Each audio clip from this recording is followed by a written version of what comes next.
buenos diagnosticadores, es el propósito mío. Incentivarlos a ser buenos diagnosticadores. Un médico, una de sus características es hacer diagnósticos. Para ser buenos diagnosticadores, una de las tantas estrategias es saber cómo se mueven los procesos móviles, cómo se presentan, reconocer cómo se dan. Esta es una lista de un libro de semiología de lo que mayormente vemos en respiratorio, para recordarles cómo son las historias naturales. Por ejemplo, un resfriado común en un sujeto vacunado, normal, ¿no? Un mes de síntomas, bajan los síntomas, está ya sintomático. Pero ¿qué pasa si ese paciente no está vacunado? O tiene comorbilidades, o tiene que trabajar en lugares inhóspitos, por ejemplo, con alimentos, sobre el nivel del mar? Es un minero informal. Ese resfrío puede convertirse en una condición exudativa. O sea, deviene a esta complicación. Esa condición exudativa, si se trata correctamente, se hospitaliza o está en casa, en cama, juiciosamente, se resuelve. Pero ¿qué tal si no va al médico o el médico no acierta con el diagnóstico etiológico infeccioso? Siendo una bacteria agresiva, le da un tratamiento que no corresponde. Ese paciente sigue mal y deviene en una complicación, que es absceso pulmonar o derrame pleural paraneumónico.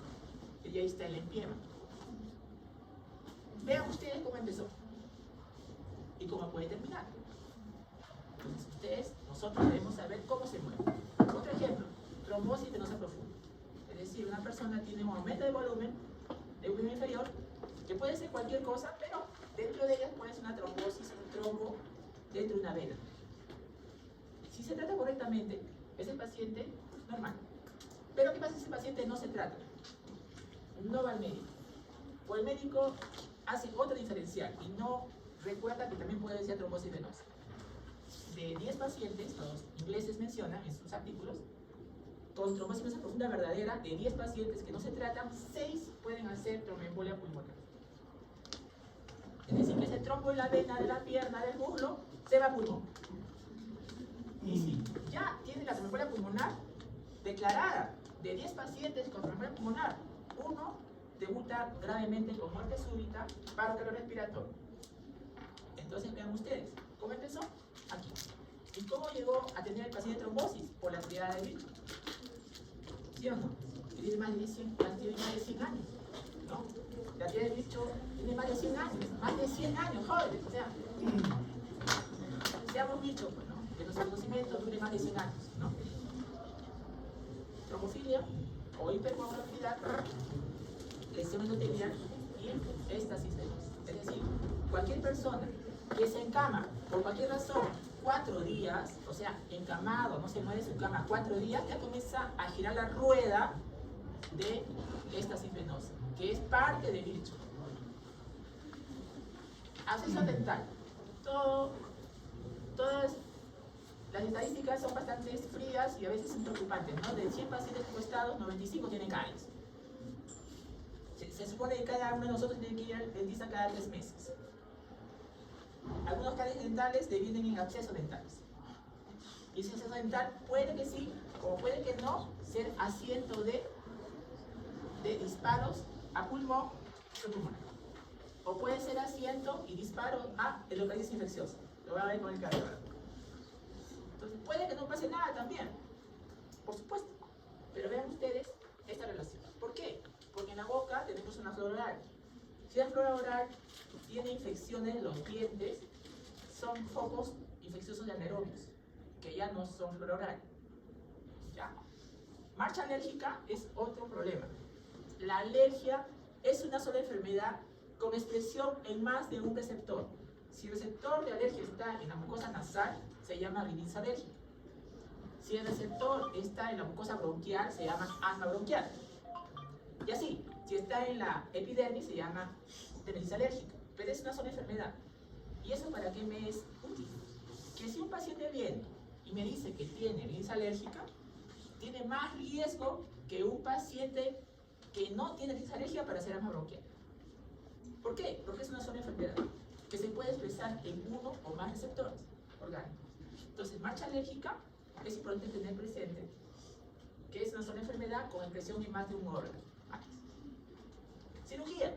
Si un paciente va a quirófano, completamente sano, por un problema de una cirugía electiva, ya hemos hablado de eso en primera clase, y le pone la anestesia le va a generar una disminución en la tos, un aclaramiento de la tos disminuida. Y también le va a generar una disminución del aclaramiento mucociliar. O sea, va a enlentecer el mover del moco, que se forma permanentemente. Y si no hay una buena fisioterapia respiratoria, no hay una buena movilización del paciente después de la cirugía, ese paciente puede hacer congestión exudativa post-cirugía. Hemos visto algunos casos con mi grupo, en una paciente postoperada de un cáncer de colon, un mes después, congestión exudativa, adulta mayor frágil, ¿no? Puede pasar, ¿cómo no? ¿Cómo no? Si ese paciente se mueve, se para, camina, el enemigo número uno del adulto mayor es la cama. Si el paciente adulto mayor puede moverse, que se mueva. Eso le va a restar, le va a quitar riesgo de trombosis, riesgo de infección. Si ese moco que no se mueve después de una anestesia, de una cirugía, tapa totalmente la luz del bronquio, eso se llama atelectasia. Atelectasia post-cirugía. ¿Qué es atelectasia? Obstrucción total de la luz del bronquio. ¿Por qué en este caso? Por moco. Y si está encamado el paciente por dolor, por diferentes razones, 4 días o más, otra vez comienza a moverse la rueda de trombosis, tromboembolia. Entonces, si ustedes van a ser cirujanos, o van a ser anestesiólogos, o van a ser médicos hospitalarios, pues les conviene que un paciente que va a cirugía, quirófano, si no tiene inconveniente, no tiene contraindicación, que se mueva. Aquí estas situaciones no se presentan, o sea, menores. Miren, cuando tenemos charlas de trasplante de órganos en nuestro país, de veras es frustrante, es reflexionar que una de las epidemias no infecciosas de nuestro país es el accidente de tránsito. Y el accidente de tránsito, lo peor es de que los pacientes se quedan con secuelas. Es más, por falta de uso de casco en los motociclistas, jóvenes se quedan en muerte cerebral, que son candidatos número 1 para trasplante de órganos. Y eso se puede corregir con mucha educación médica, ¿no? ¿Qué pasa? Si un paciente tiene un trauma de un accidente de tránsito y sale de ese lugar traumatizado, una de las cosas que tenemos que valorar en ese paciente es trauma torácico. Con el timón, con el asiento. Y dentro del trauma torácico hay como 12 a 15 síndromes, y el más importante, inmediato, que tenemos que buscar es neumotórax traumático. Un paciente, ustedes saben igual, que llega de un accidente de tránsito, se le cuesta en la camilla, ustedes van a buscar entre tantas cosas neumotórax traumático. ¿Y cómo lo van a buscar? Reconociendo el IPA que está en agenda. La triada de neumotórax es IPA. Es disminución, vibración vocal al lado afecto, es timpanismo del lado afecto y es muy vesicular disminuido al lado afecto. Y te vas a adaptar. ¿Cómo? Si es triada y tienes que decir al paciente que diga 33 para ver si la vibración vocal está disminuida, y ese paciente llegó inconsciente, desmayado, pues ya eso ya no aplica, pues. Te quedas con 2 de 3. Y si te tuviese que decir cuál de las 3 es la más específica para neumotórax, es timpanismo. Y si no la encuentras, no quiere decir que no lo tienen. ¿Por qué? Porque el neumotórax es dinámico. Puede ser que cuando llegó, inmediatamente la siguiente no está, pero en el transcurso de las horas empieza a tenerlo. Tienes que estar vigilante, estrecho. Intoxicaciones.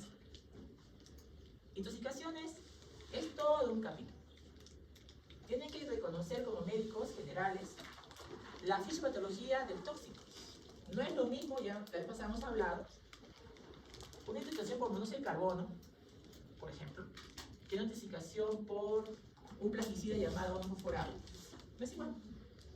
No es igual. Entonces, ustedes tienen que reconocer cómo es el efecto del tóxico en el organismo y cómo el organismo responde ante el tóxico que le injuria.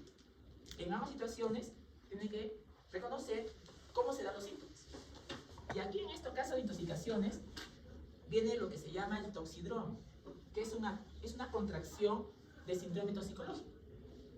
¿Por qué te digo eso? Cuando estábamos de guardia en emergencia nosotros, acá en el hospital regional,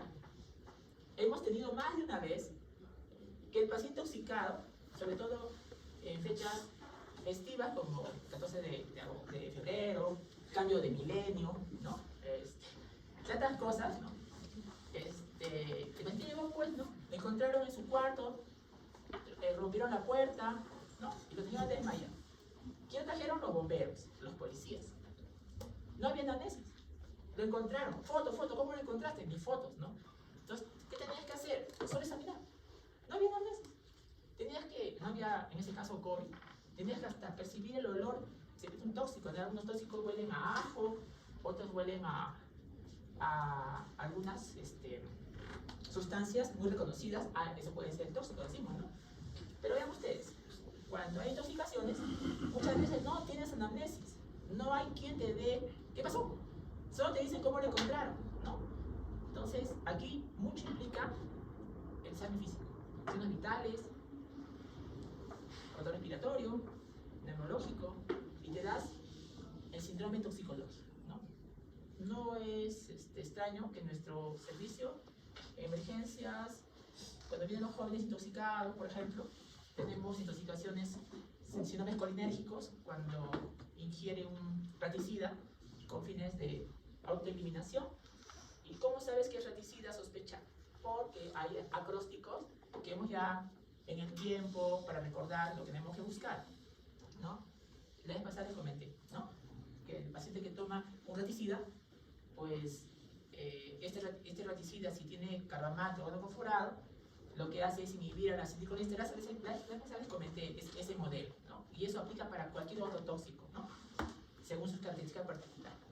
Entonces el paciente llega, si consumió un veneno para papa o consumió un carbamato, que son raticidas a veces, el paciente comienza a tener cialorrea, broncorrea, diaforesis, diarrea, náuseas, vómitos, hipotensión, bradicardia. ¿Por qué hace todo eso? Cada uno de estos ítems lo puedes explicar. Bueno, si es un síndrome colinérgico por la ingesta de un carbamato, de un herbicida o de un ajo forado, veneno para papa, mayormente por motivos suicidas, pero también hemos visto casos accidentales, ¿no? Lo que hace este modelo es un ejemplo, es un modelo de motivación para cualquier otro tóxico en su modelo particular, ¿no? Lo que hace es, que les dije la vez pasada, es inhibir a la acetilcolinesterasa. ¿Y qué hace la acetilcolinesterasa? Cliva, destruye nuestra acetilcolina. Pero si ya las destructoras de acetilcolina han sido destruidas, entonces nuestra acetilcolina nuestra va a estar en cantidades elevadas. Y estas acetilcolinas nuestras elevadas, lo que va a hacer es incidir en sus receptores de efecto, que son muscarínicos, nicotínicos y de sistema nervioso central. Y al estimular mayor en estos receptores, ahí se ve por supuesto la broncorrea. Les mostré incluso unos gráficos, les expliqué en las primeras diapositivas. Va a haber cialorrea, va a haber diaforesis y así, ¿no? Entonces, ¿cuál es el antídoto? Les dije también, es la atropina. ¿Qué es la atropina? Compite con nuestra acetilcolina, puede ser receptor. Entonces, al taponear la atropina que le ponemos, entonces la acetilcolina nuestra ya no actúa. Entonces comienza el paciente a tener menos broncorrea, menos diaforesis. Entonces al final, como antiguamente decían, ya no es así. El paciente tiene que llegar a ser como un camarón. O sea, si llegó el paciente a la emergencia con todos los líquidos a flor de piel, broncorrea, diaforesis, náuseas, vómitos, el paciente está seco. El paciente estaba frío, ahora está caliente. El paciente estaba pálido, está rojo, está como un camarón, ¿no? Rojo, caliente y seco, ¿no?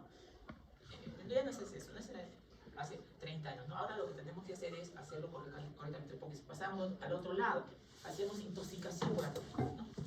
En todo caso, tener presente esto. Muchos de los tóxicos afectan la flora respiratoria, ¿ya? Tabaco, ya saben ustedes, es un carcinogénico, puede generar cáncer, bronquitis crónica también. Y por supuesto, al estilo de vida, si no lo sabían, insisto, para que se cuiden y para que busquen, nuestro país, Perú, actualmente es el primer país en Latinoamérica, ahorita, primer país en cantidad de tuberculosos drogo resistentes, ahorita.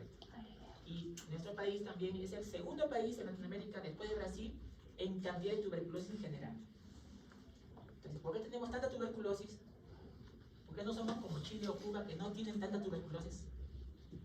Muchos factores, no solamente factores de mal estilo de vida, sino también de nuestro sistema sanitario.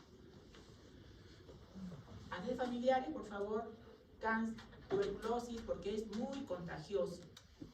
Si sufres tuberculosis, pregunten familiares si han tenido y van a encontrar. Cáncer pulmonar por los oncogenes, ¿no? Y la marcha alérgica porque se puede transmitir de herencia. Si los padres tienen rinitis alérgica, es posible que el niñito tenga rinitis alérgica, su hijito. Es posible, ¿cómo no?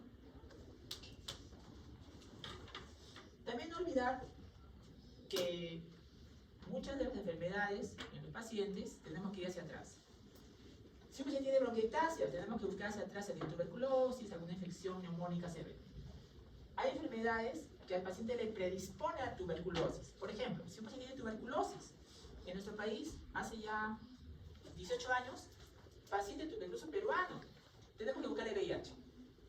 Así sea un parroquiano, así sea una persona santa, ¿comillas? ¿No? Le tenemos que buscar VIH. Ya no se le pide permiso, se le hace la prueba directamente.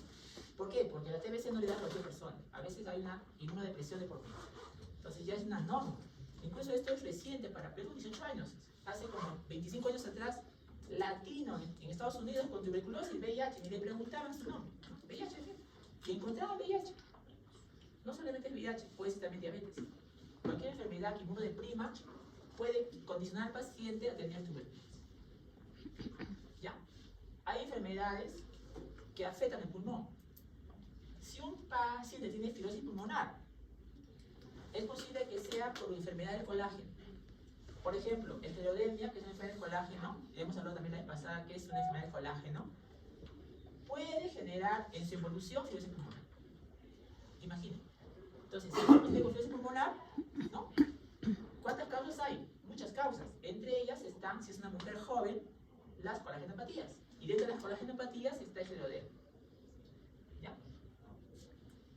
Bueno.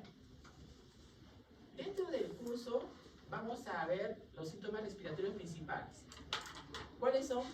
Los que están aquí. Dolor torácico, disnea, cianosis, tos, expectoración, vómito, hemoptisis.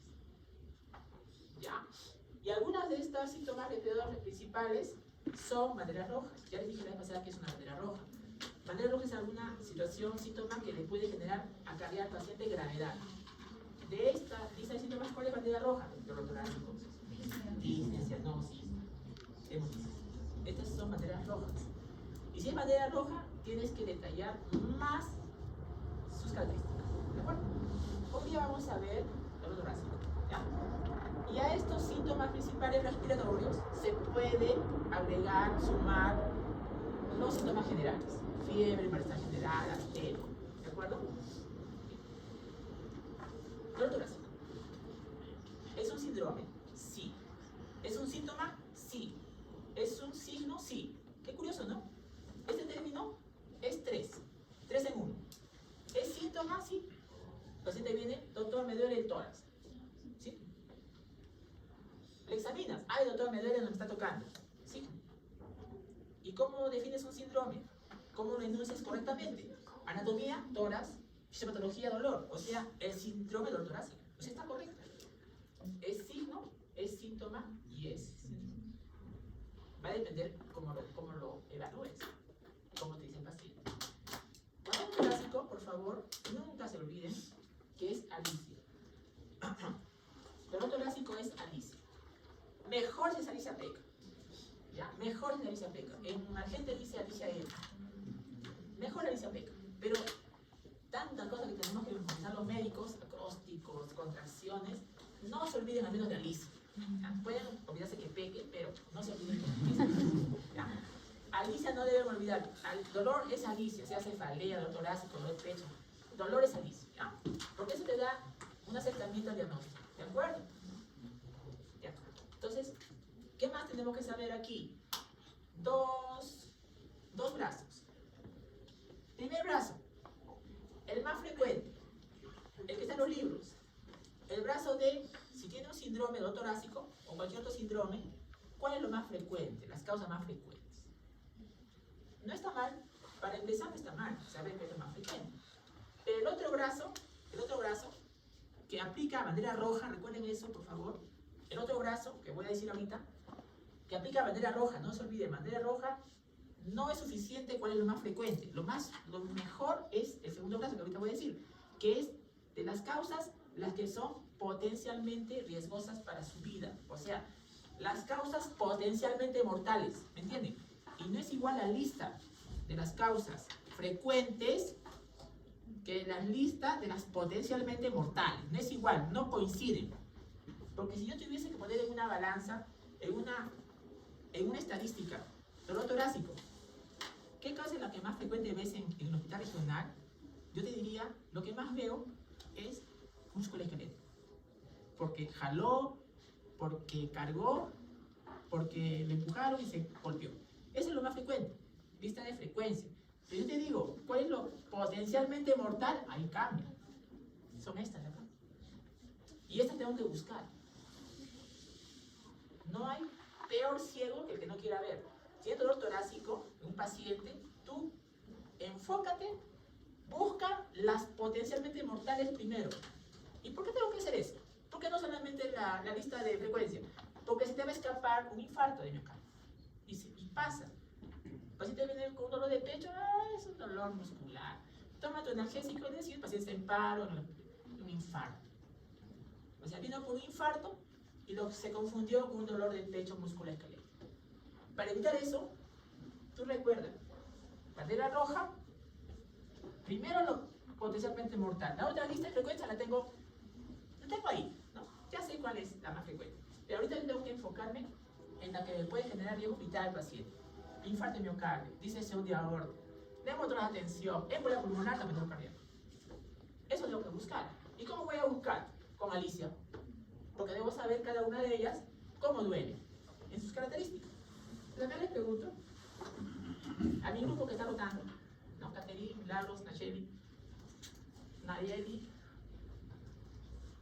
Melanie, Autistel, cualquiera que está acá presente, a ver si no se acuerda de la clase, ¿no?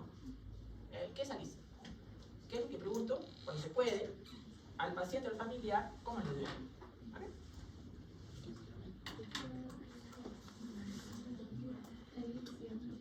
Alicia. A ver, adelante.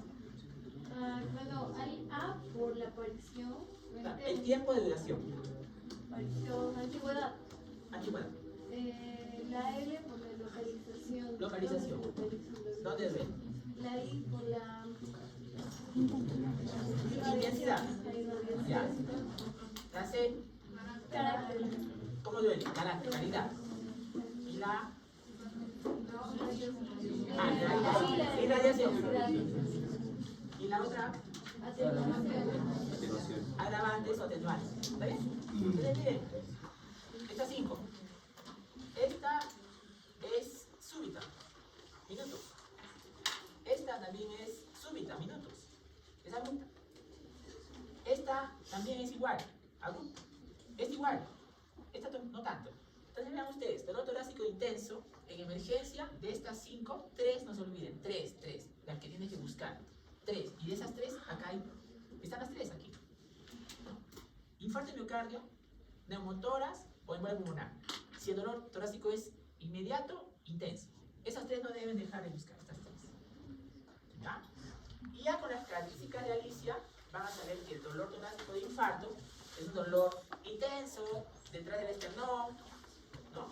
Que es irradiar al brazo izquierdo, ¿no? Que puede haber síntomas neurovagales, de desvanecimiento, vaído, náuseas, vómitos, palidez, sensación de muerte, sudoración fría, ¿no? Vean ustedes. Ojo, dolor torácico retroesternal opresivo, como si un elefante se parara encima de nosotros, en el pecho, ¿ya? Dirección de aorta es tan fuerte el dolor que el paciente ya llega en síncope, ya llega desmayado ya con nosotros. A veces no llega ni despierto, a veces llega en paro ya. ¿Por qué? Porque disección es que la sangre diseca la pared de la arteria aorta. Ustedes saben que la arteria tiene su pared. La pared de la arteria tiene su capa íntima, su media elástica. Bueno, eso está todo juntito. Pero la disección es que se mete la sangre entre estas capas, la debilita. Y si se rompe es fatal. Pero este paciente con disección de la aorta viene con un dolor intenso. Y cuando le han preguntado alguna vez, ¿no? Porque mayormente tienen pacientes ya desmayados, su dolor es como un taladro, llamado terebrano, pero mejor lo van a recordar como taladrano, ¿ya? Neumotor de tensión, dolor intenso, y se va a agregar después disnea por la magnitud del neumotor, ¿de acuerdo? Y si es rápido, lo colapsa el paciente, es una causa de paro cardiorrespiratorio cuando es atención inmediata, porque no le da tiempo al organismo para que se adapte, ¿ya? Embolia pulmonar tiene una triada, ya les mencioné la triada neumotoras antes, está en Argentina, revisen, es I. Tromboembolia pulmonar tiene una triada, no confundir, la triada de Virchow, que hemos dicho antes, que es triada de trombosis, de cualquier trombosis, pero la triada clásica de tromboembolia pulmonar es una triada de anamnesis, una triada de interrogatorio, una triada de síntomas que son banderas rojas las tres. ¿Cuáles son? Dolor torácico, que estamos estudiando, disnea y hemoptisis. O sea, la triada de tromboembolia pulmonar clásica es 3 banderas rojas. 3. Si la pregunta fuera, ya, pero ¿en qué orden se presenta? Primero es el dolor torácico. Y por la magnitud viene la disnea. Y ustedes saben, si un trombo ha ocurrido en una arteria, todo el pulmón distal ya no tiene irrigación. Y como no tiene irrigación, se infarta. Y luego de infartarse el pulmón, se necrosa. Y al necrosarse, hemoptisis. O sea, primero es el dolor torácico, luego la disnea por la magnitud del trombo, y luego la hemoptisis. ¿Me entienden? Entonces, no se extrañen que ustedes vean en su práctica dolor torácico nomás en embolia pulmonar, o dolor torácico y disnea. Y no vean hemoptisis, porque rápidamente la han agarrado. Pero si el paciente sigue con el diagnóstico no claro, va a ser hemoptisis. Porque ese pulmón que ya no tiene irrigación se va a infartar y luego se va a necrosar y luego va a haber hemoptisis. ¿Me entienden? Entonces también tienen que ver cómo son las seguidillas los síntomas en el orden, ¿ya? Taponema cardíaco es cuando líquido pericárdico, gran líquido pericárdico, evita que el corazón se expanda. O sea, ustedes saben que el pericardio envuelve el corazón. Si se acumula líquido en la serosa pericárdica en gran cantidad, el corazón no va a poder expandirse. Entonces hay una triada, la triada de Beck, ¿no? Que es hipotensión, es corazón quieto y es pulso paradójico. Miren, estamos viviendo en una era de la tecnología, ¿no? Y es gracioso, para no llorar es gracioso, ¿no? El paciente viene a veces con su tomografía torácica sin historia clínica, ¿no? Cuando lo correcto, hagamos con el grupo es tener una buena historia clínica, entonces una radiografía lo definimos y ya no le tratemos al pobre paciente. Entonces, cuando no había tecnología, les hablo después de hace muchos siglos atrás, los semiólogos encontraron hasta 240 tipos de pulso. Como no tenían nada que ver radiografía ni nada, pues se dedicaron a asignar pulsos. Entonces, algunos de esos pulsos lo van a ver en la práctica de semiología. Uno de los pulsos es el pulso paradójico. ¿Cómo sabes que es un pulso paradójico? El paciente dice, toma aire, inspira, y no debe deprimirse la onda de pulso radial. Si el paciente inspira y el pulso radial del paciente se hunde, se deprime, desaparece, eso se llama pulso paradójico. Ese pulso paradójico es parte de la triada del taponamiento cardíaco. ¿Ya? Hay otros signos también que lo van a ver con el cardiólogo. El signo de Kussmaul, ¿no? Que es que cuando el paciente toma aire, la vena yugular, que la mañana vieron con mi grupo, en una paciente, la vena yugular ingurgitada se colapsa normalmente. Pero el signo de Kussmaul es cuando la vena yugular, en lugar de colapsarse con la inspiración, se ingurgita más. Eso se llama signo de Kussmaul. Eso también hay en este. Muy bien. El dolor torácico, hay muchos fenotipos, mucha forma de explicar. ¿Ya? El dolor torácico, como cualquier tipo de dolor, una clasificación que todavía es válida, la veo en los libros actuales, no ha perdido su vigencia, por eso lo puedo proponer en clase, es el dolor clasificado de 5 tipos, fisiopatológicamente. Dolor de tipo visceral, de tipo somático, de tipo irradiado o transmitido o referido, de tipo neuropático y el dolor psicógeno. 5. Ustedes, nosotros los médicos tenemos que imbricar, relacionar la semiología de dolor alicia con la fisiopatología del dolor que ya les mencioné una clasificación. ¿De acuerdo? Entonces, si el dolor es visceral, El dolor visceral, ¿cómo lo reconoces? Es un dolor de bordes difusos. Por ejemplo, corazón, por ejemplo, pulmón, por ejemplo, tracto gastrointestinal. Duele difusamente. No, el paciente puede decir, doctor, me duele aquí, con toda la palma de la mano. Acá me duele, aquí. El dolor somático es localizado. A veces el paciente te dice con la dedo índice, doctor, aquí me duele, localiza bien. El dolor neuropático es por daño de la raíz del nervio. Entonces el paciente tiene disestesia, son lo que se llama dolores por raíz del nervio dañado. El paciente no tiene una relación causa-efecto con el dolor. El paciente le hormiguea, le pincha, le quema, ¿no? Por daño del nervio, ¿no? El dolor referido transmitido es porque ustedes saben que nuestra sensibilidad tiene que ver con las raíces que viajan por la médula, por el asta posterior hasta el tálamo y la corteza sensorial-sensitiva. Entonces, toda esa información sensitiva interna lo lleva regiones que inervan esta sensibilidad. Entonces, no es algo muy localizado, ¿no?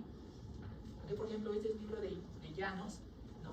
Cómo el dolor puede ser irradiado por la presencia de estas. Eso lo vimos en la primera clase también, ¿no? Por ejemplo, un dolor de una contención exudativa a nivel de la base derecha se puede irradiar al hombro. Si duele el hombro se llama omalgia. Omalgia debido a una contención exudativa, ¿no? Es conocido, si hay una condensación exudativa en la base derecha del pulmón, se puede irradiar el hipocondrio derecho y el paciente puede venir con dolor abdominal. Si examinamos bien, el paciente tiene fiebre y crepitantes, pues puede obedecer el dolor en el hipocondrio derecho irradiado de una neumonía basal derecha, ¿me entienden? Pero eso es historia clínica, ¿no? Entonces, ¿por qué irradiación del dolor? Lo que me decía también, ¿no? El dolor. En mediastinitis, el dolor se irradia al cuello, ¿no? Una referencia de Suros, ¿no? Porque, como les decía, ¿no? El dolor tiene raíces y esas raíces neurológicas, raíces de sensibilidad, se corresponden con órganos. Entonces, no se sorprendan de que el dolor de un paciente, de dolor visceral, tenga una región anatómica de dolor, ¿no? Y muchas veces no corresponde totalmente al órgano que estás estudiando, sino un poco más abajo, un poco más arriba.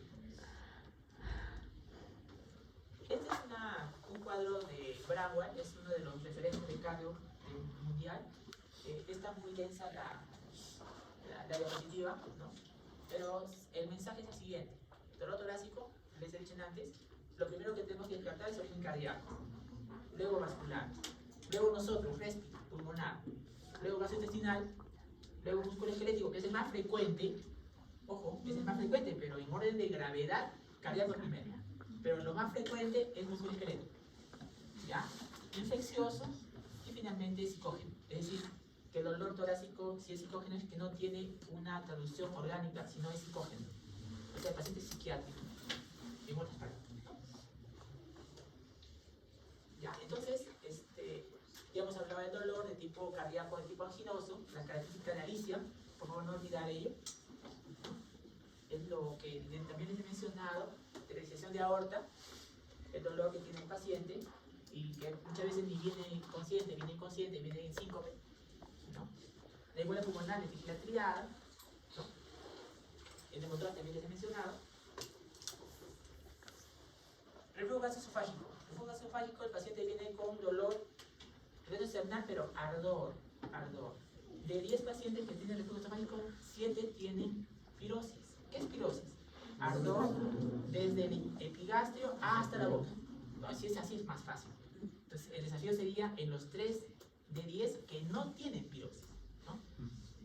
Tienen balonamientos, ¿no? Etc. Ese dolor es, ojo, es ardor. En cambio el dolor de síndrome coronario es opresivo, no es igual, ¿ya? Que empeora cuando el paciente después de comer o postprandial, prandial es comer, postprandial se recuesta, hay más dolor. Y si el paciente toma un antiácido, mejor. Vean ustedes cómo es el guión clínico de un reflujo esofágico, ¿no? Dolor, ardor, quemazón, retrosternal, que empeora cuando el paciente se recuesta postprandial, que mejora con antiácidos y tienen pirosis. El dolor musculoesquelético es un dolor de tipo posicional que tiene dolor al tocar al médico donde le duele al paciente, ¿ya? Dolor musculoesquelético. El dolor de Epe-Zoster es un dolor de tipo neuropático, es un paciente que tiene dolor de tipo disestésico, ardor, quemazón, hormigueo, y lo puedes reconocer fácilmente porque hay vesículas cutáneas que siguen el trayecto de un dermatólogo, y mayormente es unilateral, o está en el lado derecho o está en el lado izquierdo. Entonces deben recordar neuroanatomía que ya han hecho ustedes cómo son los dermatomas en nuestro cuerpo, ¿no? En el tórax son horizontales, ¿ya? Y si es psicógeno, ahí tenemos Munchausen, tenemos ansiedad, depresión, pánico y los delirios fijos. Esto he tratado de reducir todo ese cuadro para que recuerden que en dolor torácico lo primero es cardíaco, infarto de miocardio, segundo, disección de aorta, tercero, síndromes arterios agudos, tercero, pulmonar, esta neumotoras, esta condición exudativa, esta derrame pleural, esta leche, sobre todo de leche, más frecuente, también es hepatitis. En quinto lugar está musculoesquelético, miren, pero ese es más frecuente. En sexto lugar está infeccioso, Epe-Zoster, torácico, ¿no? Y finalmente, si no hay nada de orgánico, entonces es psicológico psiquiátrico. ¿Cuál es visceral? Cardíaco, vascular, pulmonar, celular. ¿Cuál es somático? Musculoesquelético. ¿Cuál es neuropático? Infeccioso, Epe-Zoster. ¿Cuál es psicógeno? Algunas de ellas tienen irradiación. ¿Ahí? Se lo mencioné. Cardíaco, infarto, primera opción. Vean ustedes que en cada una de las situaciones que acabo de mencionar, ustedes sospechan. Eso como grupo lo hemos visto. Y cuando ustedes sospechan, tienen que afinar. Primero, miren, y eso incluso es una controversia entre tutores, ¿no? Si tú estás sentando a un paciente a evaluar a un paciente, estás reconociendo que tiene, examinas, es mejor que se diga hipótesis diagnóstica, porque es una hipótesis, ¿ya? Y luego vas a afinar o refinar tu diagnóstico. ¿Cómo lo vas a hacer? Bueno, puedes volver a examinar, volver a preguntar, pero a veces te apoyas en un examen auxiliar para que puedas definir, ¿de acuerdo? Entonces, ahorita estamos planteando hipótesis diagnósticas con malicia, ¿no? Luego va a pasar ya la definición o refinamiento con alguna prueba auxiliar. Algunos exámenes no tienen necesidad de prueba auxiliar. Algunos solamente con una buena anamnesis, examen físico, suficiente, ya tienes diagnóstico, ¿ya? Por ejemplo, la pared torácica, ¿no? La pared torácica cuando se afecta, el dolor es musculoesquelético, ¿de acuerdo? Muchas causas, muchas causas. Aquí, por ejemplo, gastrointestinal, reflujo es el más frecuente, y en pulmonar, la embolia pulmonar es la más frecuente, ¿no? Pero hay otras causas también, por supuesto. Bien. Psiquiátrico. Si el causa es psiquiátrica, tenemos ansiedad, depresión, pánico, Munchausen y delirios fijos. 5. Entonces, dice, puede ser que sea cierto, ¿no? Dicen que los médicos no necesitamos ser psicólogos, somos natos psicólogos natos somos. O sea, te puedes dar cuenta sin mucha dificultad que está ansioso, que está depresivo, que tiene pánico, o que está con Munchausen, o que tiene delirios fijos, ¿no? Sí, en un grupo estábamos rodando y una señora comenzó a hacer delirio en plena visita. No fue difícil darse cuenta que tenía delirio, ¿no? Entonces, esto se piensa al final, no es inmediatamente, ¿ya? Y hay criterios para cada uno de estos. Ya lo vamos a ver. Hay flujogramas, algoritmos. Ayer estábamos revisando en un webinar justamente con los cardiólogos, dolor torácico y los scores, ¿no? Lo más importante es la historia clínica, una buena anamnesis, examen físico, pero los scores te dan precisión. Entonces, hay un score que usamos en emergencia en dolor torácico que se llama el score HEARS, ¿no? Que es de 0 a 3, de 4 a 6 o de 7 a 9. ¿Para qué? Para saber si el dolor obedece a una causa cardíaca o no. Si es una causa cardíaca, obviamente tenemos que hacer toda la batería laboratorial para descartar un infarto. Pero si la causa del dolor torácico, pues que de analicia o algún examen de EKG básico, no va a infarto de miocardio, entonces vamos ya a otras pruebas no cardíacas de dolor torácico. ¿Entiendes? Entonces, el score HEARS es vigente en 2024, ¿no? Score HEARS, ¿no? ¿Ya? Y se basa en blufogramas algoritmos, ¿no? Para saber si la causa es cardíaca, infarto de miocardio, o no cardíaca, por ejemplo, dolor musculoesquelético psicógeno, o ¿ya? Score HEARS, ¿no? Y es un bluforama interpretado. Eso es lo que le decía, ¿no?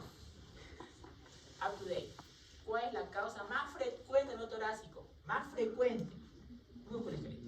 Es lo que vemos también en emergencia, ¿no? El paciente viene, ustedes dicen, doctor, me duele el tórax. ¿Cuánto tiempo te duele? 2 meses. ¿En qué trabaja? Soy estibador, ¿no? O cargo cosas pesadas. Entonces le examinamos, vamos a ver ahorita. Y obviamente que, a pesar que ya está el diagnóstico, igual hacemos todo el cortejo de corazón, vascular, pulmón, intestinal, pegamos la piel para buscar si tiene herpes zóster. O sea, hacemos todo el proceso, a pesar de que el diagnóstico ya está no tan complicado, ¿no? Musculoesquelético es más peor. Bueno, el dolor torácico, por favor, no olvidar Alicia para infarto miocardio.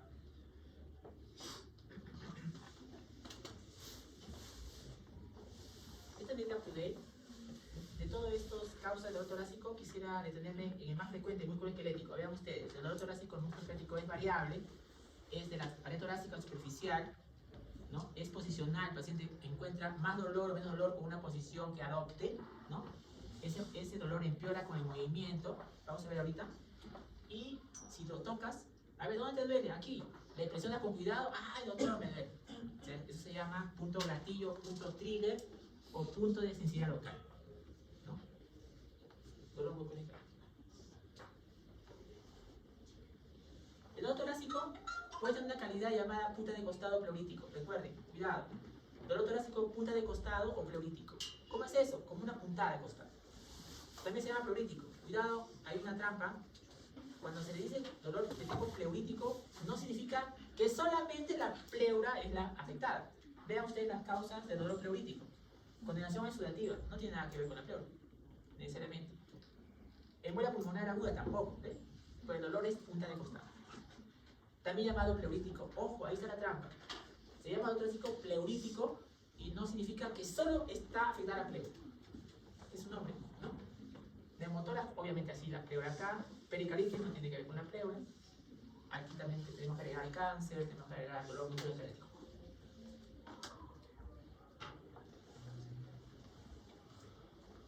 Bien, el dolor torácico musculoesquelético, ¿no? Recuerden, tenemos algunas maniobras para definirlo mejor, cuando el dolor torácico es a nivel torácico, ¿no? Hay varios síndromes. Miren, no hay tiempo para todos los síndromes de dolor torácico musculoesquelético. 2, quisiera que recuerden, 2. Uno de ellos es el síndrome de Tietze. ¿Qué es el síndrome de Tietze? ¿Qué es eso? Es una osteocondritis costal. ¿Qué es eso? Una inflamación del hueso, de la articulación, de la costilla. Pero, ¿eso acaso sabe el paciente? El paciente no es médico, no es estudiante de medicina. Si el paciente le duele el pecho, acá en el precordio, lo primero que piensa naturalmente que es del corazón lo que le duele. Y viene ansioso, ansiosa.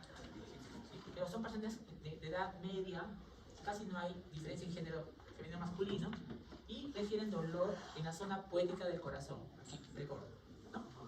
Y a ese paciente le evaluamos, y por supuesto son adultos jóvenes, y mayormente es en la segunda o tercera costilla del lado izquierdo, ¿no? Síndrome de Tietze. ¿Qué cosa es eso? Osteocondritis costal, ¿no? Dolor muscular, ¿ya?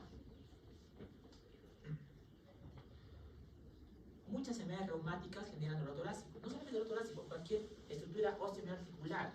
La enfermedad del colágeno no es extraño que venga el paciente con dolor torácico musculoesquelético por la colágenopatía, ¿no? Porque la enfermedad del colágeno afecta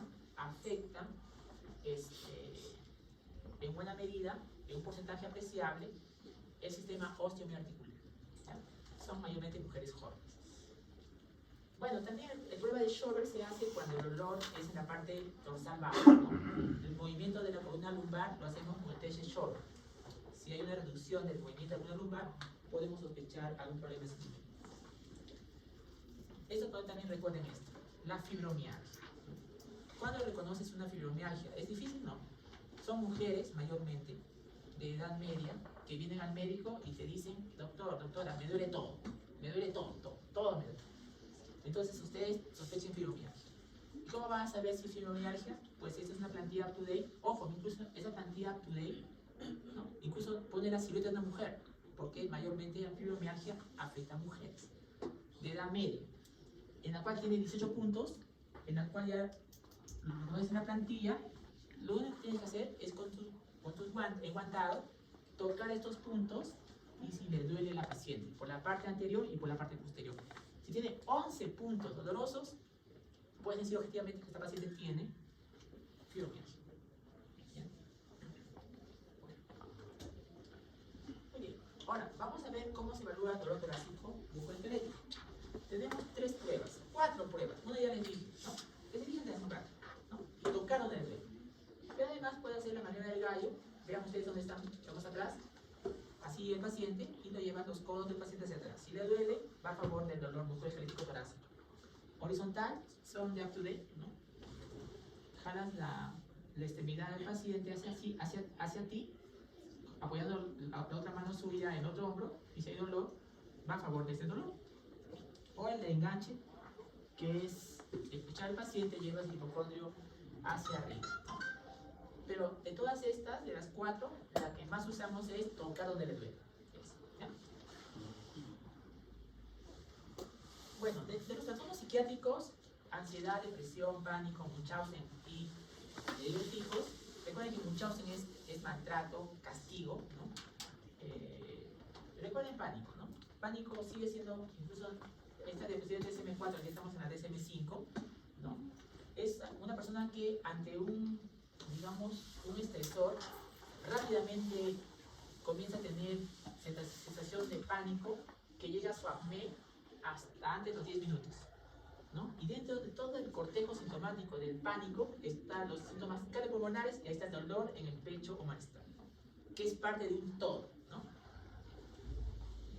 Cuando ustedes estén en emergencia con internas, no es difícil diagnosticar un pánico, no es difícil. Pero ojo, ya les dije todo el camino de las barreras rojas. Entonces, no olvidar dolor en punta de costado, no olvidar las causas, ¿no? Condición subjetiva, embolia pulmonar, problemas de pleura, ¿no? Dolor en punta de costado, también llamado pleurítico, ¿ya? No olvidar el dolor neuropático por daño en la raíz del nervio por el herpes zóster, es un virus, ¿ya? Que genera disestesis, ¿no? Hinchazo, hormigueo, ardor, ¿no? Bien. Entonces, hasta aquí es todo lo que es semiología, examen físico, anamnesis, ¿de acuerdo? Y en base a lo que tú sospechas, vas a pedir las pruebas de laboratorio. Si sospechas un infarto, ¿qué vas a pedir? Inmediatamente, antes de los 10 minutos. Pacientes son, a ver, ¿qué clase de carga? Wow, son 7:53, tengo 2 minutos. Dejo de diapositivas, jóvenes. Voy a hacer 2 minutos esto. Entonces, pasa lo que sospechan, van a abrir los estudios. Quiero terminar con esto, porque la próxima semana es el examen. ¿Qué pasito? Por favor, ¿alguien me puede ayudar?